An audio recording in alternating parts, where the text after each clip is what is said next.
Good afternoon, Miami Film Festival Facebook followers. I'm Jaie Laplante. I'm the Executive Director and Co-Director of Programming for the festival.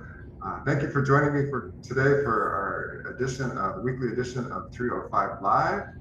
And joining me today is a special guest, Cathleen Dean. She's a writer, producer, filmmaker, artist, and educator, originally from New York, now living in South Florida for many years. She has been a past winner at Miami Film Festival in our Wilson Cinema Slam Award competition. She won for her film production music video, Happy to Be Nappy. As well, recently, one of her recent productions, Being, was featured in the festival's official selection.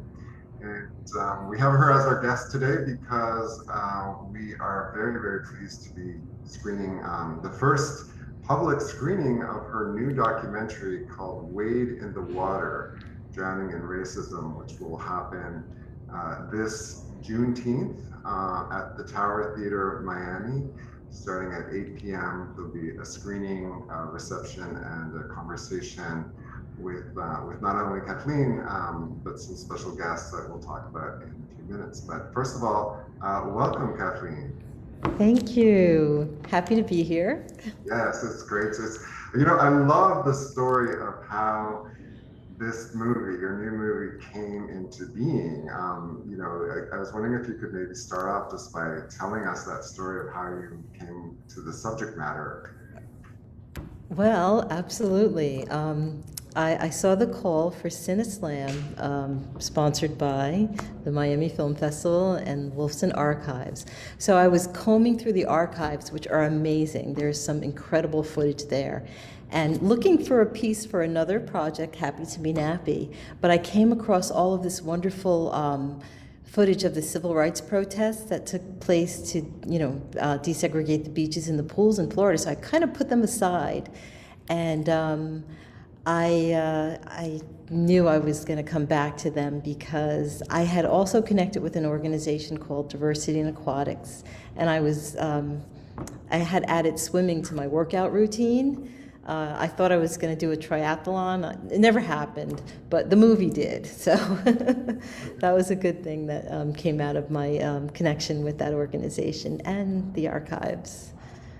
That's wonderful. So, what was it when you were discovering this material? What did you learn that was kind of new? Like, did you kind of, like, as you watched more unravel more about the story, and became a bigger subject, or how did that work?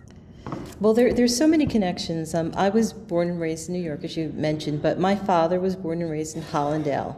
And during our family summer trips to South Florida, I realized that my dad did not swim. Of course, he grew up during the time of segregation, so there was not easy access to the beaches and the pools, so he wasn't afforded the opportunity to really learn how to swim. So I learned all about the struggles and the protests and the beautiful people that were demanding their rights to the beaches. It was after World War II, and the soldiers were returning home from fighting for the country, and they wanted to cool off in the cool waters of South Florida. Yeah, and I love how you in the film you brought in the topic and you bring in a lot of the context, really historical context, like hundreds of years of historical context, and weave that in with some beautiful poetry and some stunning cinematography. I forgot to mention that Kathleen is also an Emmy winner for cinematography, so I can just imagine how beautiful the film looks. But how did those layers of the film come in? It was sort of divine. Around the same time that I was combing through the archives and collecting this footage, a friend of mine was having an event, and I went. He's a poet, Darius Daughtry. I went to his event, and I heard Naya Hardiman recite the poem that you'll hear in the film, and I was like, oh my, this is perfect. It just sort of weaves that creative sprinkling that I like to work into my films. And I tried to get Naya to come into the studio and record the poem, but she was much too busy. She's in demand. She's a celebrity artist in her own right. So she said, Kathleen, go ahead, you can do it. So I recorded her beautiful words. They're amazing, and they just add like drama to the story. Yeah. Oh, I just think that, on a even subconscious level, you feel so much more of the material. I mean, the film is very informative, but it's also emotional. And I think, I really want to congratulate you for that. It's so beautiful. Like, I did see a rough cut earlier, and the way that the finished film turned out is I just think astounding. So. Thank you so much. And, it was with the support of the film festival and the Wolfson Archives that, it's gone through its evolution to where it is now. Yeah. It started off as, a work in progress. And then with the support, I was able to do that rough cut and then polish it off to what we have now. So thank you. Yeah, no, we're very pleased to have been involved, and a big shout out to the Wolfson Archives, who are amazing. So I wanted to talk about the symbolism of screening the film at the Tower Theater on Juneteenth. It's an extraordinary day.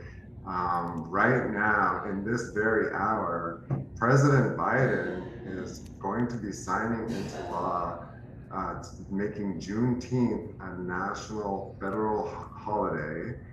It's going to be effective tomorrow. So tomorrow will be the first national holiday for Juneteenth.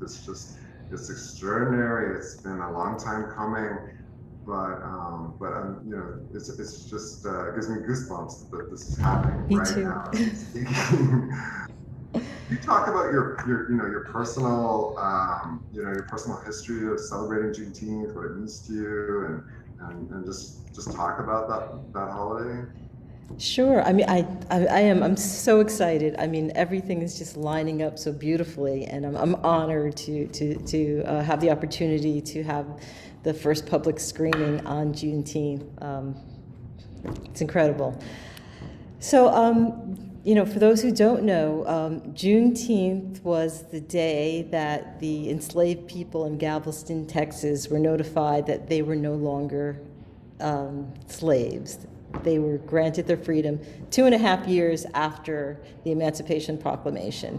I guess, in those days, it took a little time to get to southern Texas. No social media. So, that initiated the celebration of freedom for, people of African descent in this country. And it grew. It started in Texas, and it spread to some other southern states. And I've had the opportunity to take place in some celebrations here in South Florida, particularly in Broward County, over the last few years, which, involve the arts, poetry, remembering, song, music, and gathering, with community. So it's a very special day, and I'm so thrilled, out of some really bad, tragic times that we've experienced in the last year and a half. Some good things are coming to light. So I think this is one of them. I'm so thrilled that this has been recognized as a national holiday. Yeah, I agree. I mean, it's so important. It's so important on so many levels. I heard Trevor Noah saying, "Well, it's a symbol, but symbols can be so important, and this one is." And so and this film is so fitting for us to celebrate because the film documents something that has really changed in our community here in South Florida, and that's very powerful. So. Could you talk about some of the guests that are going to be with us on Saturday night to the story? Yeah, absolutely. So the film has evolved into a form of social justice, and through my relationship with the partners that are going to be part of the panel on Saturday, we have Dr. Miriam Lynch, who is the executive director of Diversity in Aquatics, and their mission is to spread the word and to encourage more BIPOC people to take advantage of the opportunity to learn how to swim. We have Thaddeus Gamori, who is He's a faculty member for the Center for Mind and Body Medicine, and also the Director of Community Engagement for Diversity in Aquatics, and president of Swims Foundation. He wears a lot of hats, but he does so much for the community. He's a terrific guy. We also have a weekly meditation that takes place at the historically Black beach in Fort Lauderdale, the Dr. Don V. Mizell Beach, Eula Johnson Beach, which was formerly John U. Lloyd State Park. The other guest is a man named Maui Good Beer, and he started an organization called Street Waves, where he's teaching inner city kids how to sail and surf and swim. And he's a fun guy. He's originally from San Diego. He's been working in Delray for years, and really making a difference in the community there. Well, it's going to be an absolutely fascinating panel and a fascinating conversation. Thank you so much for joining us, Kathleen. I want to encourage and remind everyone that the event is taking place at the Tower Theater this Saturday night at 8 o'clock. It'll start with a screening of Wade in the Water, Drowning in Racism, followed by a panel with Kathleen and the special guests. And then we will have a reception after, and we would love to celebrate Juneteenth with you. This is the best year yet. So thank you. Thank you.